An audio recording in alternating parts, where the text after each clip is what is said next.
Now we move on statistical properties of the regression estimator. Like the ratio estimator, the regression estimator is also biased, but the bias is negligible. To see this bias of the regression estimator is y bar plus p hat x bar u minus x bar p hat, right? P hat 1 minus y bar u. So the first part,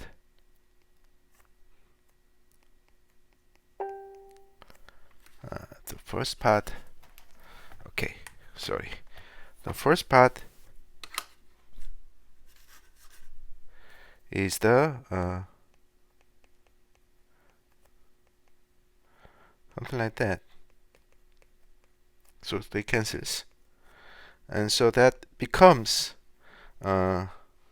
covariance of the x bar u minus x bar p hat plus expectation of the x bar u minus x bar expectation b hat, because the covariance, so this is a product, right?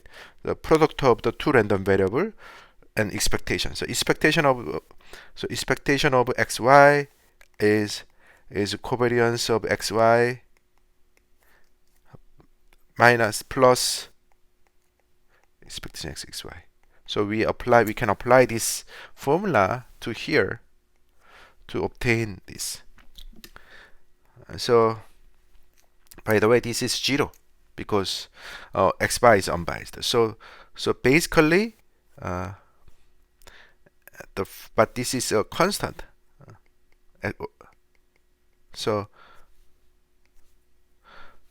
okay, my point is that x bar u p hat minus covariance x bar p hat, and this is 0 because x bar u is constant. Constant covariance of a random variable and constant is always equal to 0. And so that's basically the so this is the bias of the regression estimator. And if you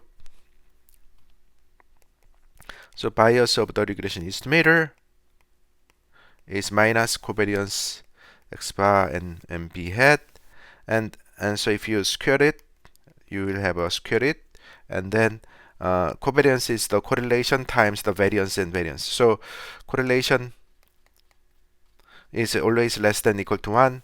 So basically variance x bar and variance b hat. So anyway, the main message is that this one goes to 0 because the variance will goes to 0 sample as the sample size increase, right? So basically my point is that the bias exists in the ratio estimator, in the regression estimator, but the bias is negligible, asymptotically equal to 0. Now, to discuss variance, we'll use linearization method as we did for ratio estimation. Okay, so how to linearize it? Okay, so now let's take a look at this regression estimator. Y bar plus x bar u minus x bar p hat. Okay, so this is linear. So this is a linear term. I mean, this is a function of, so this is function of 3 random variables, x bar, y bar, and b hat. But the only place that matters is the this second term, nonlinear part, because it's a product. So y bar goes outside, but the x bar and b hat are multiplied, right? So this is multiplied. So that make the whole problem difficult. So let's take a look at the nonlinear part only. So let's define something like this. P hat. Okay. And so you can basically So that means you you can apply so x bar, a function of two component, x bar and p hat, and there p hat 1, right? And this guy, the population, this is sample quantity, and that this guy, the expectation will be x bar u and p hat p1. It's a population slope. So you can write it x bar. You can expand it to its population limit. So you can write it something like this: f x bar u p1 times.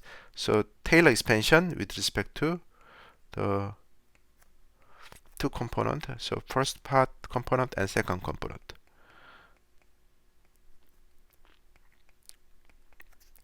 P hat 1 minus P1. Okay. So once you do that, if you include, so for this one means that if you include the x bar u to here, then it becomes 0, right? So this one becomes 0. And this one, if you differentiate with respect to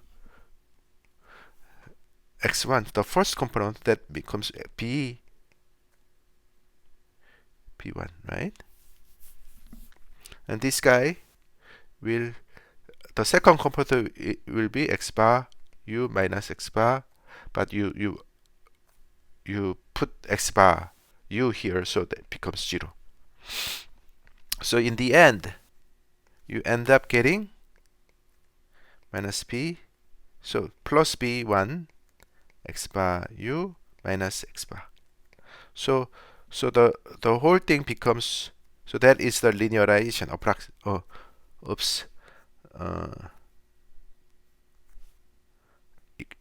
Taylor linearization. So y bar regression is y bar plus b1 x bar u minus x bar.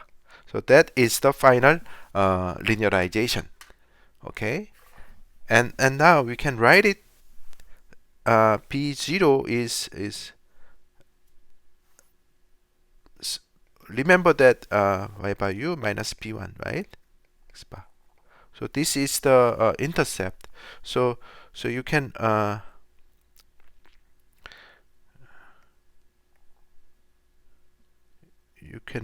so this guy, I'm trying to write. So p1 x bar u is y bar u minus p0, right? So y bar plus okay, is that do anything wrong? Or so p1, okay, x bar u supposed to be okay, right? So plus y bar, okay, y bar u minus plus y bar minus p0 plus p1 x bar u.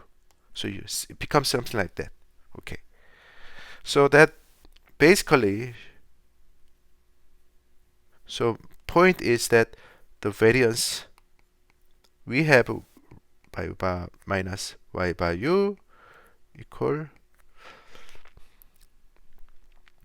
y bar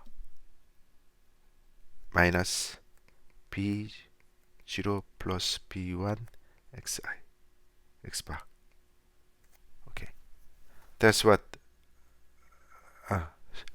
Never mind. Sorry, this one it should be. We have a x bar here, right? So x bar. So that's this one. Okay.